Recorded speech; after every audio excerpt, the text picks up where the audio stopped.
Pero dito po sa impeachment trial, ang papel lang po ng testigo is to answer question. Again, in the context and consistent with the standard of the rules and evidence. Sinabi na natin kanina na based on personal knowledge. So ibig sabihin kung lalong-lalo na sa mga tanong sa cross-examiner. Kasi sa cross-examination kasi, the cross-examiner is allowed to ask leading questions. And these leading questions is answerable by yes or no. The witness need not explain and is not supposed to explain. Doon po sa pagpapaliwanag ng prosecution, lalo na mula kay Congressman Jervil Luistro na naging lead prosecutor, gusto ng Senator Judge na yes or no lang ang isagot. Pero pumalag siya dahil gusto niya bigyan ng konteksto. Pero doon sa pagdinig nila, doon sa camera, gusto nila yes or no lang. At wala nang ibang mga paliwanag na kung matatandaan natin, na-real talk din sila ni former President Rodrigo Duterte nang sinubukan nila ito sa kanya. Ano po masasabi niyo po dito ngayon? Taste of their own medicine ba, Attorney? Natawa ko dun sa sinabi mo, Admar, kasi nasa tabi ako ng dating Pangulo nung nag-appear siya sa Quadcom. Kaya sinisita na ni dating Pangulo patungkol doon sa mga tanong ng, maalala ko yung isang Makabayan Black party list rep, answerable by yes or no. At sinagot ng dating Pangulo, this is not a police investigation.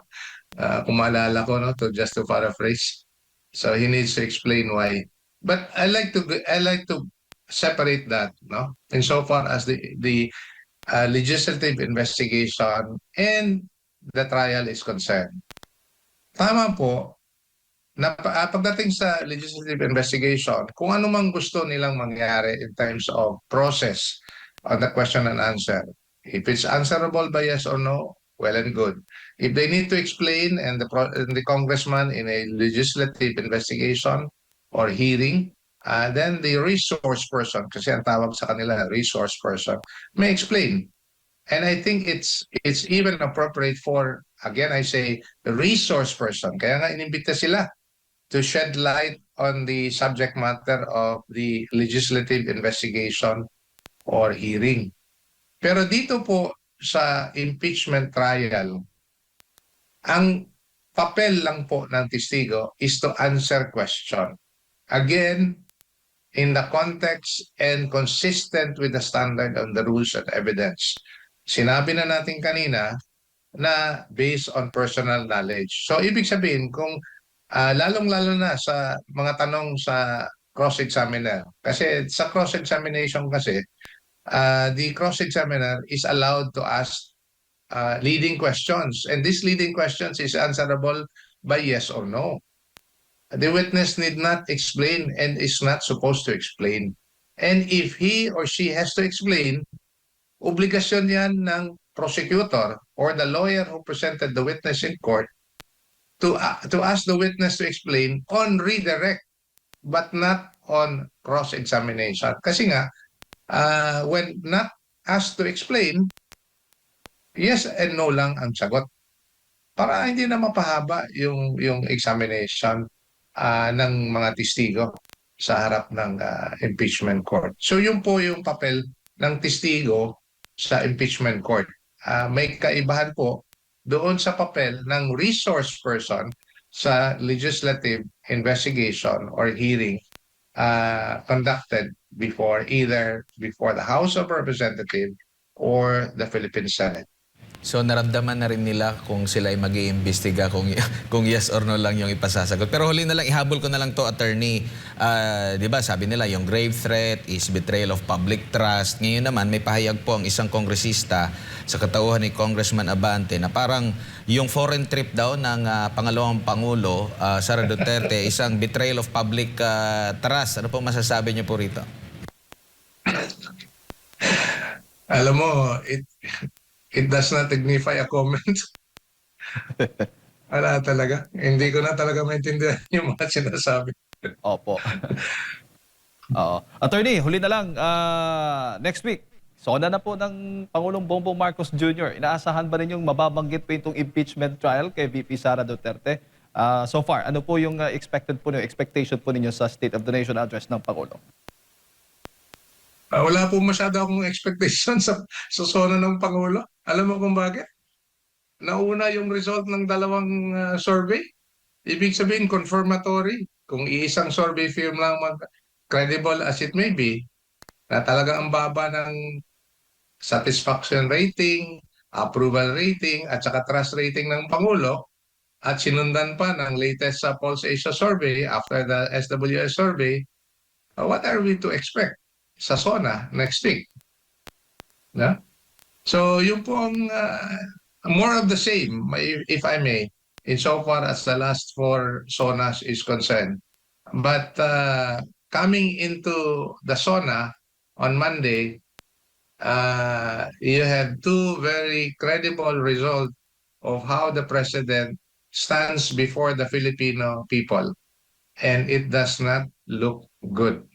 Balikan ko lang yung issue ng kredibilidad kasi di ko alam kung napanood nyo yung audio video na kumalat sa social media na na-involve itong si Attorney Matibag po, no? Kung saan grabe yung mga pagmumura at meron pang banta, no?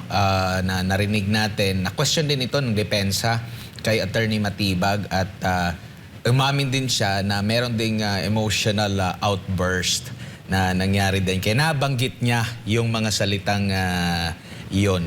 Kung ihahambing ito sa na mga nailabas na mga salita ng pangalawang Pangulo, may nakikita po ba kayong similarity lalo na doon sa pagrarason po, Attorney, kung pagbabatayan yung sinabi ni Attorney Matibag po? Actually, tama po kayo. Kung sana sinabi na lang ni Senator Ani, I keep on saying Senator, hindi ko alam kung magiging Senator na itong NBI Director, Matibag. Pero anyway, sana sinabi na lang ni NBI Director na yung sinabi po ni VP Sara ay emotional outburst din. Tingnan mo naman yung konteksto. Nandun siya sa loob ng Senado, iniipit at ginigipit sila. Sila, hindi lang po si Yusek Laika Lopez, Sa pati siya. Kamara po, na hindi po nandun sa Senado, loob ng- Attorney. sa Kamara. I'm sorry, sa Kamara. Sa panahon na sinabi niya yan. So, doon pa lang, kitang-kita na it was a emotional outburst also.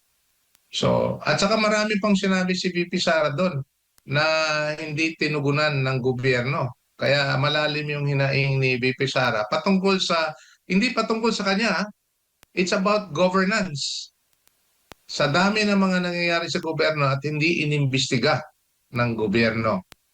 And it's a very valid issue to raise insofar as what's happening in the country because you and I at yung mga nanonood ngayon are directly affected by what the government is doing or more particularly what the government is not doing and is supposed to do but did not or failed to do.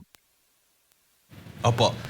Mapapansin ba natin na hinahype lang talaga ito kasi ito po'y mismong si Vice President Sara Duterte yung kanilang nagiging subject nga, no? At kung sa issue ng politika, siya talagang contender for 2028. At doon sa pagtatanong po ng presiding officer na real talk, no? Kung saan sabi, di ba, ang presidente, alam naman natin na meron talagang mga bantayan. Natanong ito kay kay Attorney Melvin Matibag, di ba consider na yan na may mga banta talaga, kaya nga sandamakmak yung mga gwardiya niyan, no?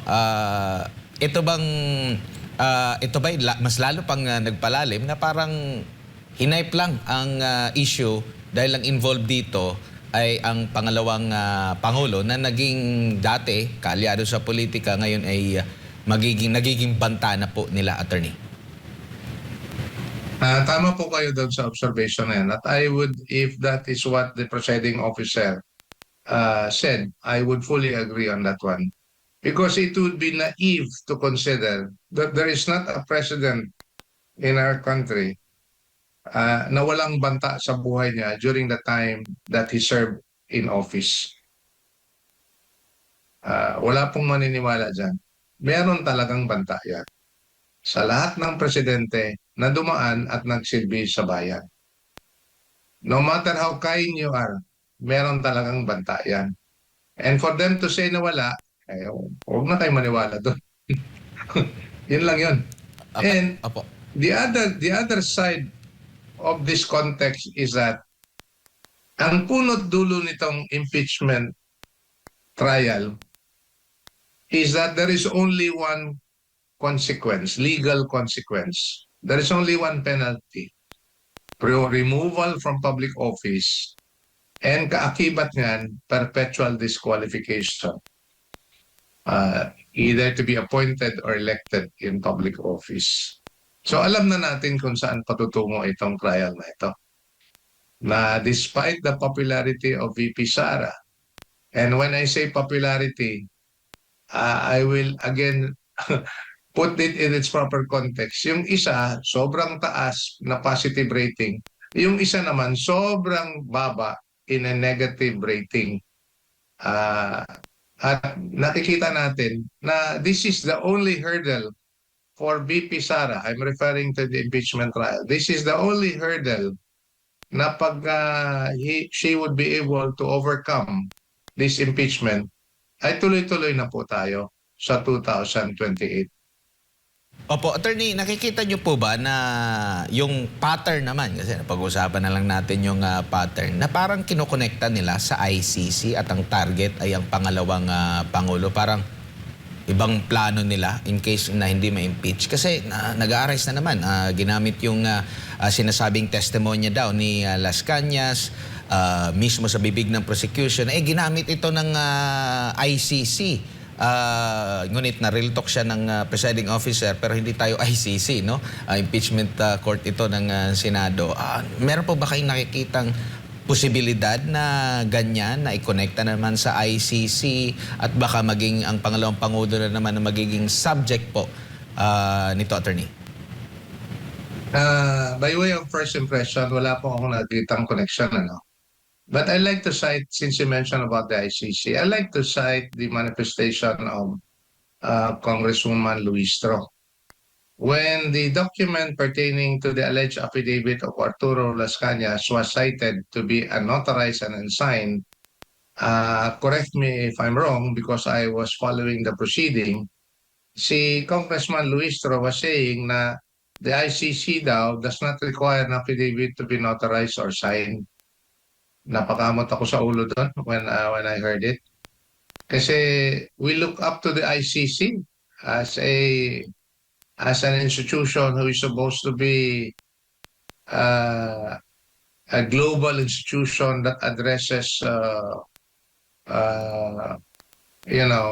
crimes that are beyond us to consider and try. And yet, yung threshold of evidence, kung totoo man yung sinabi, yung threshold of evidence for the ICC to consider sobrang baba, kahit na hindi notaryado, i-consider ng ICC, mahirap naman intindihin yun. At mahirap tanggapin kung ganon, no? And I don't suppose the ICC would agree to that statement. That being said, kung may kaugnayan man, naalala ko lang yung sinabi ng mga tao, learned jurist and even political analyst, in saying na pag may mangyari sa dating Pangulo, talagang tataas yung rating at siguradong mananalo na si VP Sara. At kung uuwi naman ang dating Pangulo sa Pilipinas, ganun din ang mangyari.